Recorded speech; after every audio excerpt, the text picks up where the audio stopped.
Significant federal money comes to Freeport in the form of a grant that will go toward improving accident-prone intersections.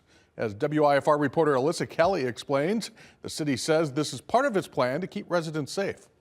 The overall feeling of this community is that certain intersections need change. Safe Streets for All is a $400,000 grant awarded to the city of Freeport to improve transportation safety. They start off with a planning grant.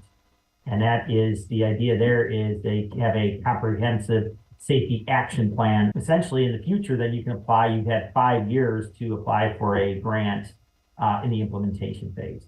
To receive the grant from the United States Department of Transportation, the city of Freeport put forward $100,000 in local funds.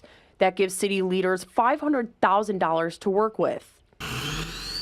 They began by looking at a heat map that highlights accident hotspots in Freeport. While the city will prioritize specific intersections, it will also address issues at all 12 school crossings. We can see where we're having issues, and now we're coming up with a plan that's going to use a multitude of methodologies to figure out, what's the best way to improve the safety of these areas.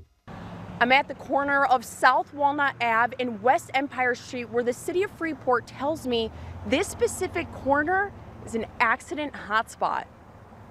Freeport hired Alta and Fairgram as partners to create paths for all users walking, biking, and driving. We're excited for the future and what it means for the safety. In Freeport, Alyssa Kelly, WIFR News.